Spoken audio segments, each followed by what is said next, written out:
Hey everybody, I just wanted to go ahead and do a quick video. I was looking at my YouTube channel. I know it's been a while since I've actually done a video, and by a while I mean week and a half to 2 weeks. So it's about a week or so before Christmas, and I wanted to do a knife collection video here for you. Try not to make it too long, try to do a quick summary of each knife and take a look at some different ones here and just kind of go from there. So the first one up is a buck knife that I had that I used to carry pretty often, but of course with my knives I usually replace them pretty often.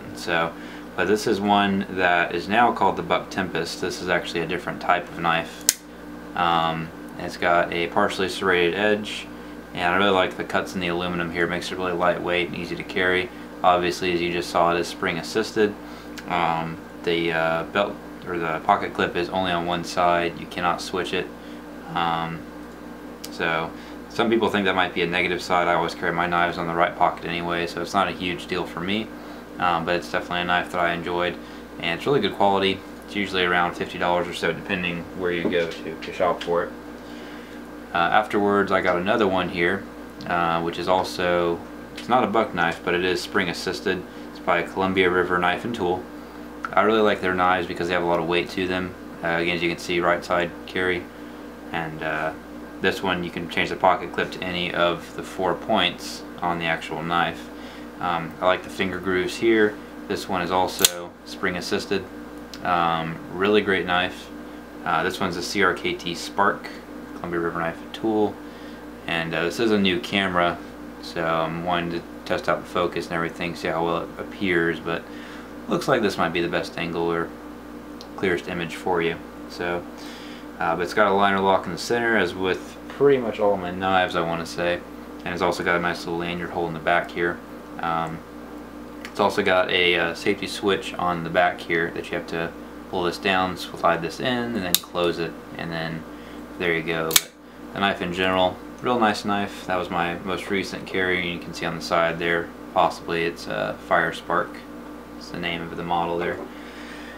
Another knife that I have that I never really carried all that much, but I did enjoy, you know, I like the design of it, so I want to go ahead and purchase at least one in the collection, which is a butterfly knife.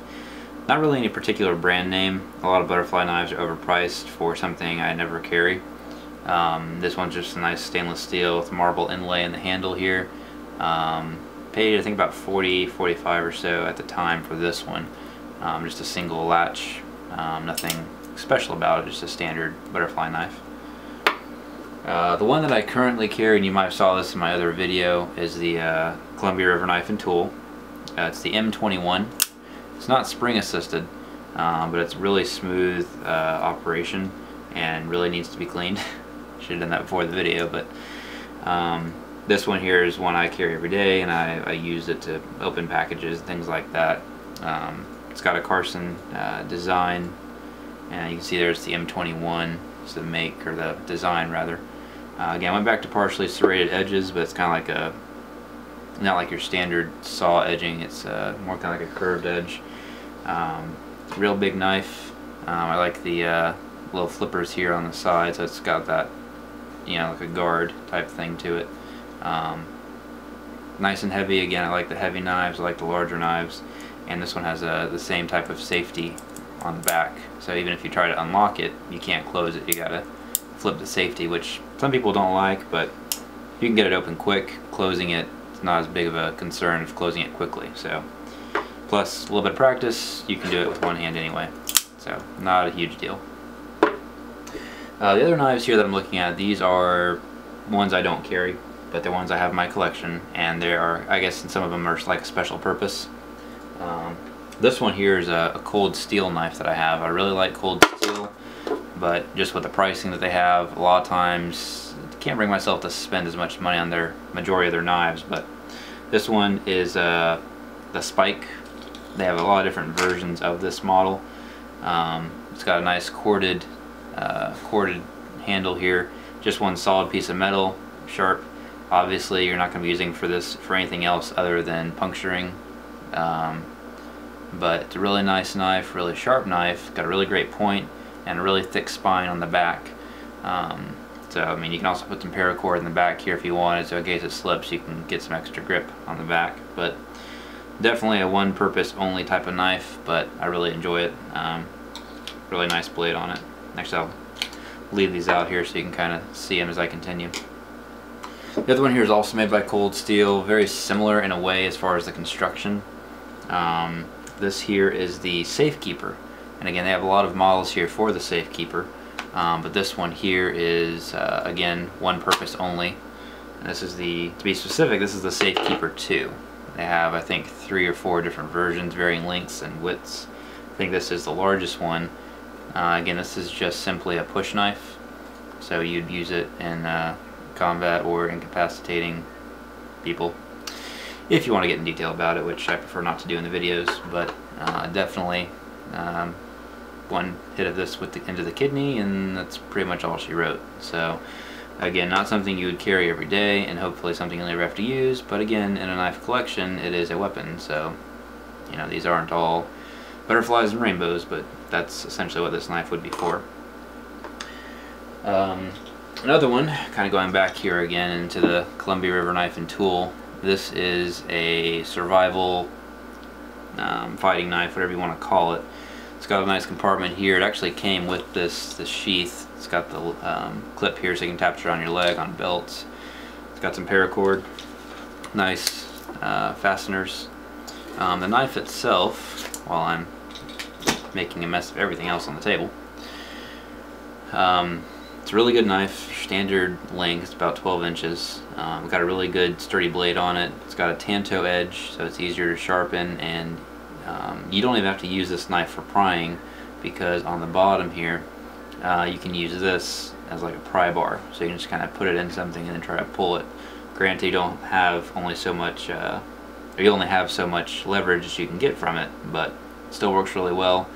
The handle, as you may be able to see, is raised and then lowered, so it's a very rigid handle, but it's still very comfortable, so you can get a good grip even in the rain and things like that.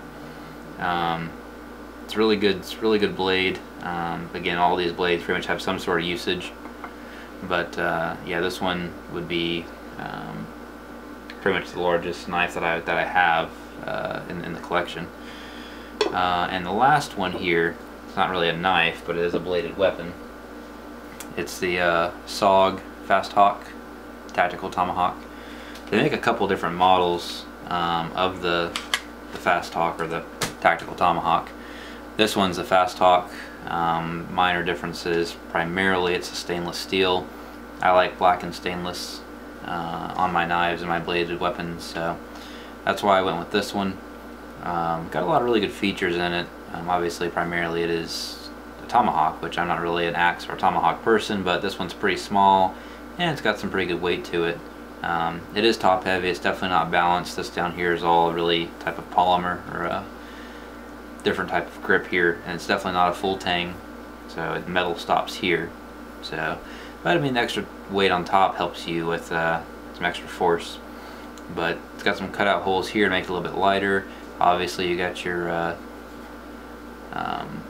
like spear point here at the end, just for general puncturing surfaces, things like that, metal, wood, whatever, it'll go through it. And then you got your little bit of blade here for cutting, and you even got some different surfaces here that you could use for a hammer if you needed to. But this is basically the knife collection in general. So that's where we're at right now as far as 2012. Really don't buy a lot of knives anymore, so this has pretty much been my collection for a while. I got this guy earlier this summer. That's the last one I really bought, aside from this Tactical Tomahawk here. Like I said, I don't really buy knives as much as I used to, but every now and then I still appreciate a really good blade, and this is what I have right now. So hopefully you enjoyed it, and feel free to message me if you have any questions. Again, all these knives, with maybe the exception of the butterfly, all these knives are really good quality, really strong, really durable, and I recommend all of them.